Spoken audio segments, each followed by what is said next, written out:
Welcome to Mindfulness Manufacturing, the podcast for and with manufacturing leaders. I'm Mike and this is Trevor. We want you to join us on our journey as we help you gain new insights, moments of clarity, and self-awareness. Hey, if you're willing to step outside of your comfort zone and uncover new perspectives to make your next day better, grab your coffee and let's go.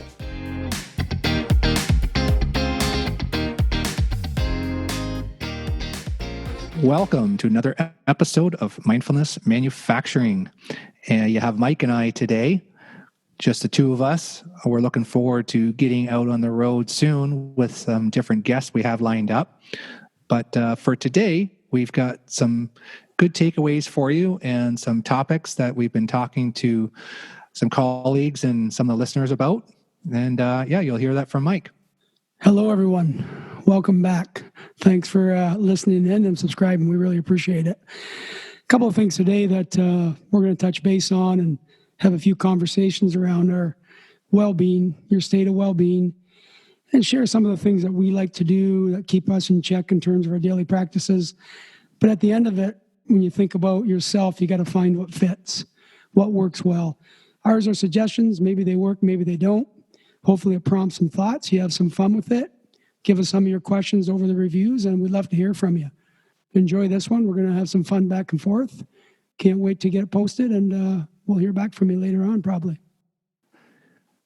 Many people that we've talked to have the common saying of, wow, I've never spent so much time at home, especially traveling or just the demanding hours of manufacturing. It's really created a different space for people and a different speed. And Alan Lightman wrote an article in The Atlantic. He said, habits of mind and lifestyle do not change easily. And boy, do we know that. Working with habits, working on ourselves, which is probably the greatest experiment that Mike and I get to do on ourselves, on each other, and in the people that we work with. And really, we've had this time now, and this time creates space. And with space, you get to know the inner self more, if you choose to. And hey, I know that there's just some that just got to keep busy. And that is almost like that outlet. And part of this whole podcast was around the mindfulness. So to say, it's a word that gets thrown around a lot. However, how do you actually build it? And that's what this platform's for. And looking at self-awareness, you need to spend some time with yourself, hence the word, to grow that. Yeah, it's interesting. You said the word busy, Trevor. And I can think back, it's still a challenge for me today, like most people I would think, especially when you got some home time or some downtime. You sit down and then automatically you think I should be doing something. I should be filling my day up with something. And another way to look at that is, what should you be doing that actually makes you feel better about yourself? Maybe that is being outside doing certain things or inside and doing certain things in your house. But some thought around that is being busy can also be good for the mind and the soul. And a few of the things that, Trevor and I go back and forth on, we've mentioned, on other podcasts, is some of our routines that work and they fit, such as physical exercise or taking a moment to do some sort of meditation to really give the headspace a clean start to the day. But you got to think about what works for you. And part of this podcast is making you think about what fits. How do you find your well-being? We spent some time driving together, Mike and I, through these Kentucky roads, and some of them, the traffic flows very quickly. And there was one point where Mike said to me, "Why are you going so fast?" And I didn't realize it. I mean, one time he was following me, and one time we're in the car together, and it really shook me into the way that I didn't realize it. And we weren't in a hurry. I couldn't keep up. And could not keep up. I remember that green Volkswagen. It was hard to keep. And it's like, why am I going so fast? And it just kind of hit me. And it's like there was no medical emergency. No, we were going back to Ontario, but there was no rush to be there. You talked about the soul, and it's almost like we sell the soul to the devil of speed. And that's definitely where I felt sometimes. And we talk about that victor versus victim, and certainly there's nobody pushing me to go that fast. And fortunately for the safety of others and myself, I've definitely curbed that habit of just speeding because I can with no apparent reason. So you kind of take that from the car and can you change that to your daily lives? And with a couple months here of definitely things at a slower pace, what can you take? Like, what have you experienced different over the last couple of months? And is there something that you've felt or you've done different? And we joked about calling this podcast manufacturing madness, and we talked about the chaos. And so how do you take some of the things, like if you've slowed down a bit, do you really want to just go back to exactly how it was? Or what good comes out of this? Out of tough times comes good things if you choose that. Yeah, you know what I like about that story? I mean, a real good takeaway for the listeners and things you and I have conversed about, Trevor. If I wasn't following you, and I was driving a Cadillac, so I could keep up if I wanted to. Oh, yeah. But I made a choice not to. But what's interesting is if I didn't mention that, how long that would have stayed the same. And it's funny, within our own lives is really having somebody that can give you feedback, even if it hurts sometimes, but you know it's meaningful and it comes from a place of care.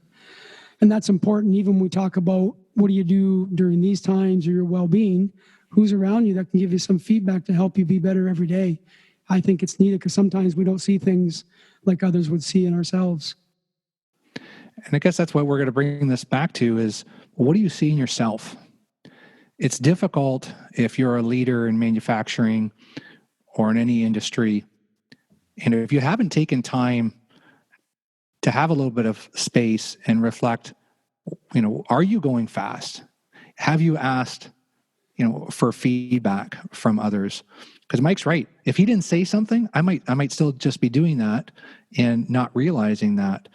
And I know that when he brought it up from a point of genuine care. We had some training with a client, and it runs into the same thing all the time: accountability. I don't bring it up to him because he's going to get upset or she's going to get upset. So we just either ignore it or just tell them to just stop doing it. And, or they should just know. Classic words. Yeah, they should just know. They should just know. Yeah. I shouldn't have to tell them. Trevor should just know he's going too fast. John should just know that he should put the parts over here. And then we avoid those conversations, the avoidance, because it's like, man, if I bring that up, they're going to be upset. But is the issue that the person is going to be upset because you're bringing it up? Or is it because your awareness of yourself and others and how you bring it up? Yeah, and I think, once you build that relationship where you get to know the person, things do become a bit easier. If it's a cold contact or somebody you just met, you're a little more reserved to want to say anything. The relationship piece, and you make some sort of rapport or friendship, it becomes easier, but also challenging because you don't want to offend the person. I think about, everybody has a bit of time in front of them right now, and things are slowly starting to move. We can see that. And there's lots of opinions on good and bad, but I think some of it's starting to move forward, which is, my opinion, isn't a bad thing. But what part of that is the time you have available to you is what do you do to really help yourself stay grounded? A few of the things working with current clients or with Trevor the last 4 years is we got into listening to different Audible books. And one book we really gravitate to was You're a Badass. And I've handed, and so has Trevor, several copies of that out to friends, to clients, colleagues, sometimes assuming that they're going to latch onto and give me good feedback, but not all the time because it just didn't fit. Fits our lifestyle, but not everybody else's. And you find what works within your day to make your state of well-being feel better about you and hang on to it and be disciplined to follow it routinely. And it will make a better person out of you. I can promise you that. I've learned that myself. Yeah, when you come back to the workplace, and I mean, some listeners obviously, especially if you're in healthcare, would only be working more as of late, and thank you for that. Yeah, thank you. A lot of places would not be. And when you come back, Mike talked about relationships, and that's really, actually, I heard that on a Brene Brown podcast, and relationships, they're the foundation of dialogue. So if you want to get engagement out of your group and you're coming back, yes, we're going to be sensitive to a lot of the things that have gone on, but that doesn't mean that you don't have the conversation if things, maybe you're supposed to be wearing a mask and you're letting that go because you don't want to have the conversation. If the foundation is the relationship, and that ties into just, being aware of the person you're speaking to. And if you can be more aware of how you're speaking and how you're coming across, how you word it, how you start your sentence, whether you're starting it with a why, which causes usually more defensiveness, or are you just coming from a place of, hey, I care about you. I see that you're not wearing your face mask. What's going on? I'm curious. And if you come from that, I always like using that word. It's helped me with curiosity and care. Then, hey, if you care about me, you're going to hold me accountable. Yeah, the responses are definitely a different outcome when you choose those words. The one thing I think about is when we get into the what ifs, and I'm definitely guilty of that. I'm much better today, but I still have to practice on not getting hung up on what if this happens and what if that happens. And really telling myself to think through that. And really, I don't know if something's going to happen or not. So why not just live in what you know today? The what ifs can create a lot of anxiousness and can really create a lot of disturbance within your headspace. So if you get in that state, really do a gut check and say, is it real? And if it's not, try not to spend time on it too much because it can consume you pretty fast. Yeah, the base of anxiety is a health issue. It's a real health issue, and a lot of that is created around the what ifs.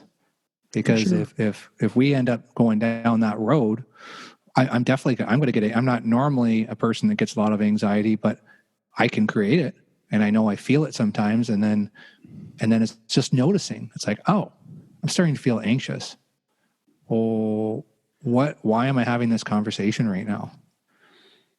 Yeah, and the minute you can, what's called labeling the emotion, the better chance you're going to have to understand it. And it's not like you need to fight it, try to push it away, is just realize it's there, walk through it. The next thing you know, you're past it. But trying to really fight it off or pretend like it's not real, it doesn't help you by any means. So put a label to it, think it through, and then keep moving forward. I think the state of well-being, if anything, is really trying to settle down the thoughts and then finding the outlets. What outlets do you like? Could be working out. Could be the meditation piece. Maybe it's outside in the garden when the sun is shining. Maybe it's cutting your grass. A lot of people love that. It's a real good outlet for stress. But whatever it is, do as much as you can, especially during these times. It'll make you feel a lot better. Be very conscious of what works for you.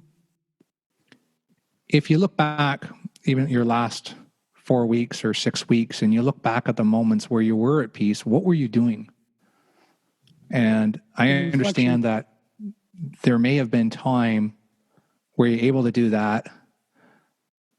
And it's your choice when things start getting crazy again and the flywheel starts going.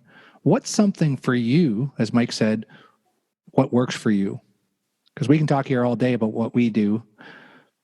And I know I'll get some people that will shake their head.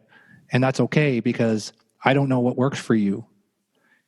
So you got to kind of look at it and say, what's worked for me? And what am I committed to have a better self moving forward that I can take out of this very emotional time of losing lives and having to work together as a world to change behaviors so suddenly, an economy collapsing around us, and now it's time to get back out there. And what do you take with you? Like, what's the good stuff that's going to be like, man, you know what? I really learned something about myself, and this works for me. It's not it's not about, we got to have negative emotions. I get that. I've certainly had a good share of ups and downs emotionally, some negative thoughts, more than I normally would over the last 6 weeks. That's okay, because it helps me understand, the good things, and then what are the habits, going back to habits, to your well-being. Yeah, the thing you made me think about there, Trevor, is within Trevor and my own business are very similar. we get into coaching clients, coaching the partners that obviously we're performing services to help them develop themselves and the leadership around them. But what's interesting is when you get into a coaching mode and you start to ask questions, the person usually has the answers. They just haven't uncovered them yet. And it's no different when you think about yourself. And I do like doing points of reflection because it helps me personally learn what's working and then what's not serving any purpose for me and what I do during the day, week, month, year. And if I don't do that, then I continue on with certain habits that are actually not helping me at all. So good questioning, good active inquiry, good things around reflection really help tune in the headspace and then put you in a mode of creating some different habits that feel good, make you feel good about getting up in the morning and going to bed at night. Some of those things really have power to them, and you need to find what works. I was talking to someone around this topic, and this person was very social. And one thing is that he's realized that, hey, I can spend some time by myself, and it's okay, and that may be beneficial. So we just talked about, what can you lock in moving forward, just saying, hey, I'm going to make a choice to, in the future, make some time because I know it's worked for me. It's been good. Yeah, that's interesting. You've got a lot of people who are social during these times who are really struggling. We talked about, I think, on the last podcast about using technology, how to use Zoom to your advantage, how do you lift up the phone more often, how do you reach out to people that maybe need to hear a voice. There's nothing wrong with that. Today's technology allows us to talk between countries around the world. Make use of those things if it feels good and it works for you. And none of us are victims of this crazy world around us. No. And I certainly, even in this time, some days it's like I've made myself busy. Like I've booked calls with people and I've created these tasks that have to get done. And I've just created this make-believe space where, geez, I didn't have time to go for a walk today. Well, nobody took Trevor Blondale and locked him down into the schedule through this time anyways. So really kind of questioning, it's like, do you not have time for that? Or are you just not allowing that time? And again, looking at, what are your core values? Like what's important to you? And then how can you build something into your life so that when you show up at work, you're more self-aware, you're in a better state. Like, hey, even before we record this podcast, we do something, for ourselves that we know that, hey, we're going to be in a good, focused, present state and show up as our best selves for the listeners. Yeah, and always the intent is how do we provide something that makes people think, provide some sort of positivity around what they do during their day, within work or within personal life. And really that's the goal for Trevor and I when we talk about mindfulness is, how do you find your stability?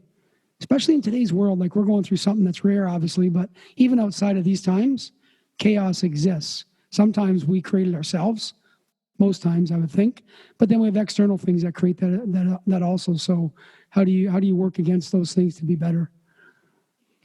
Yeah, when you come back and your landscape is chaos, what can you bring?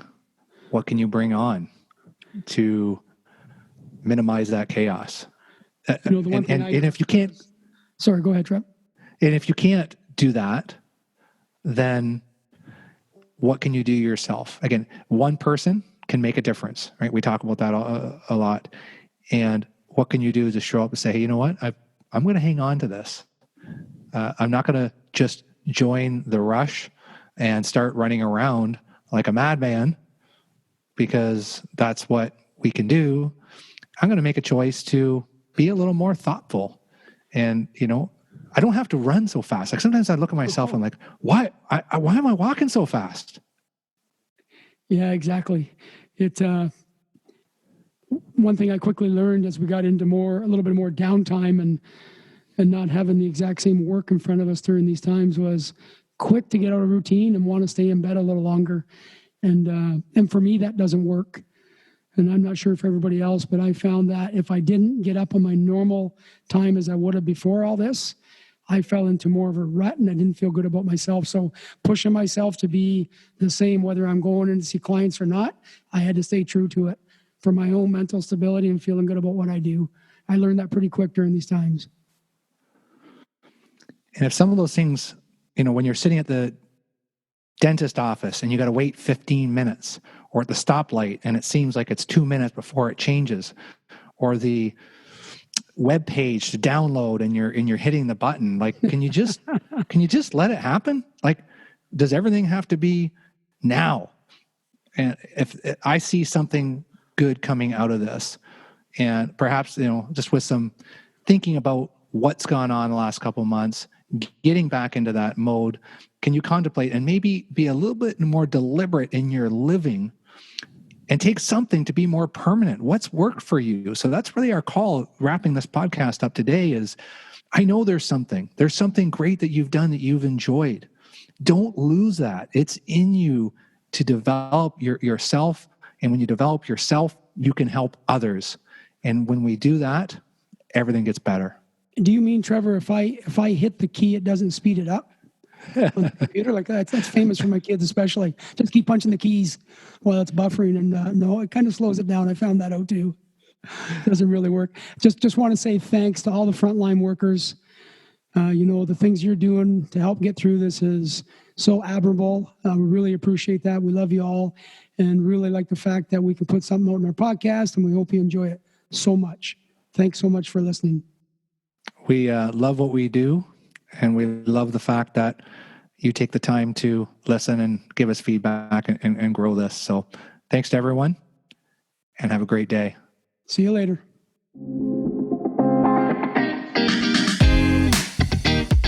Hey guys, thanks for taking the time and joining us today. We had so much fun. Please remember to subscribe. It's free. Share it with colleagues. Look for our next episode in a couple weeks. If you want to drive results, the first step is realizing how you show up. That's the essence of mindfulness in manufacturing.